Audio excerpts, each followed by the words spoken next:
since we're married, or even girlfriend pa nga lang yata kita nun, I was already budgeting your money and all of the bonuses that would come in, I would budget it already. So there's one time she didn't want to even give me something for myself. I felt so sad.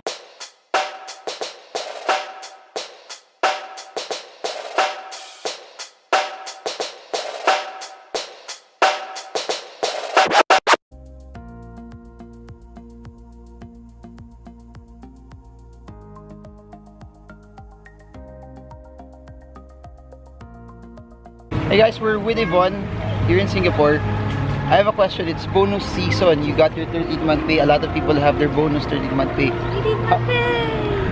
How can people save their 13th month? How can they save money from it?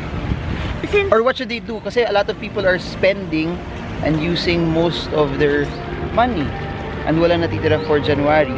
One tip or two or three. Let's see how this video will go. On how they can save up for the bonus. Especially now, it's still November, no? It will be December tomorrow. So, pagdating ng December, money will go by so fast. So, what's your tip? How can they actually save? The bonus in itself is an extra. So, anything extra, it's meant for you to save and to budget even more. Kasi that's on top of what you earn on a normal monthly basis. So, it's important to always budget it, know where you want to put it, and of course, prioritize what you want to save on, what you want to spend on, and you shouldn't spend everything. So, but kasi now, diba? Sige, we can walk. Now, since we're married, or even girlfriend pa nga lang yata kita nun, I was already budgeting your money and all of the bonuses that would come in, I would budget it already. So there's one time she didn't want to even give me something for myself. I felt so sad. But at least we're preparing for the future, so okay lang yun. Yeah. Yeah. Yeah. So whatever. But before you met me, made me feel so bad for wanting one item from my bonus. But we use it for the wedding fund. Natuloy yung wedding. That's the most important thing. Natuloy yung wedding. Oh. Natuloy yung wedding. Now, before you met me, how did you budget your bonus? Ano yung pinaka-technique mo nun? I keep it separate from everything. So, if I want something, let's say for example, I want something, I'll set aside some of my bonus to pay for it. And then, part of it I save as well.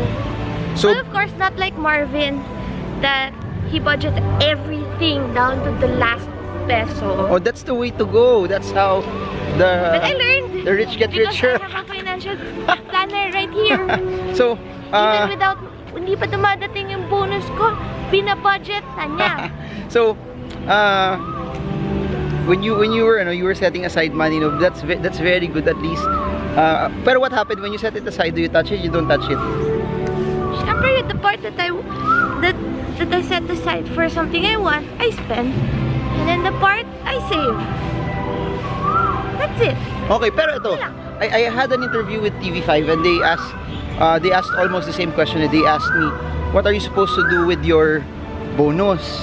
So I told them, iba-iba yan, depende sa tao. Kasi what if madami kang utang?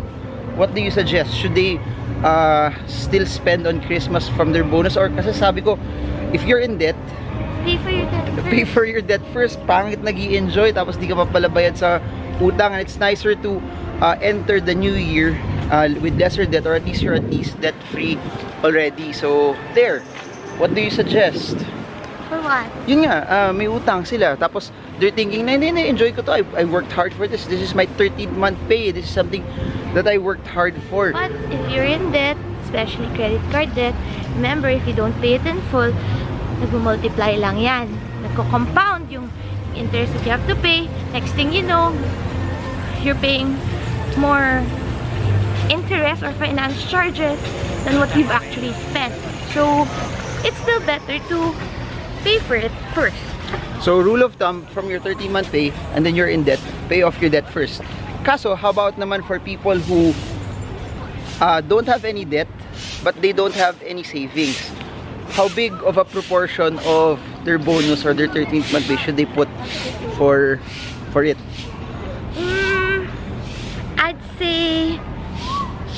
60 to 70%. Ako nga, I told them, put as much, put everything, if you can put everything. Yeah. Put everything na. But I'm an put advocate everything. of... Anong advocate? I'm an advocate Of what?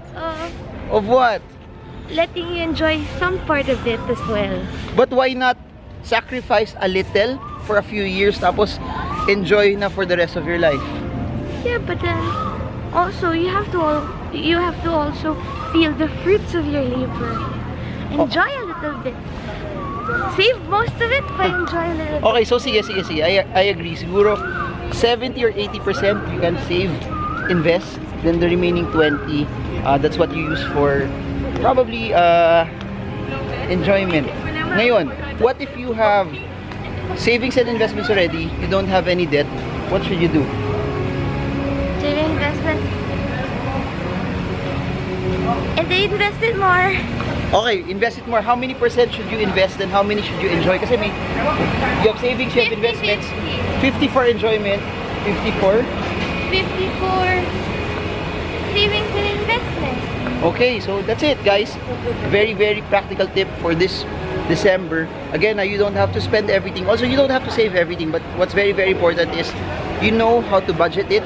You know where your money's going. You know how to set aside money. Kasi you want to enter 2019 bigger, stronger, with more money than what you had before. So that you start it with a bigger and better platform. So, yun. And it's also not wrong to enjoy some of it. No comment. But yeah, it's okay to enjoy some of it as long as you already have, I guess to a certain point tama, but at a certain point also it has to come to a point that you're building already on assets, so that the more assets you build, the better it will be for you later, so that you can enjoy and do as much as you can also. So that's it. More videos here from Singapore. I hope this video helps you. Trade well, trade strong, and trade smart. So see you all, guys. Marvin Germo from Marina Bay. See you all again soon. Bye-bye.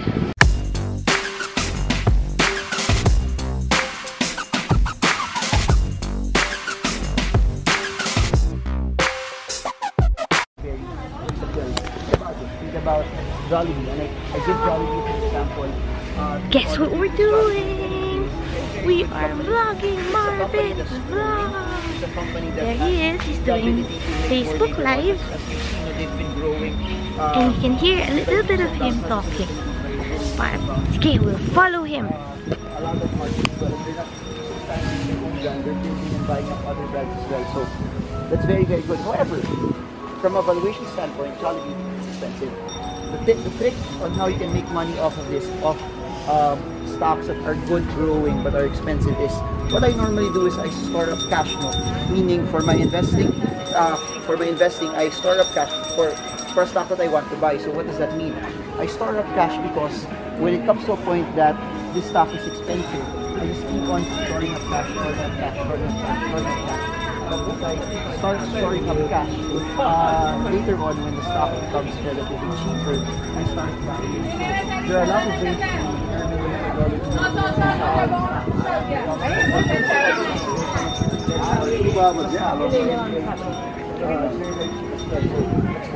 Number two is this.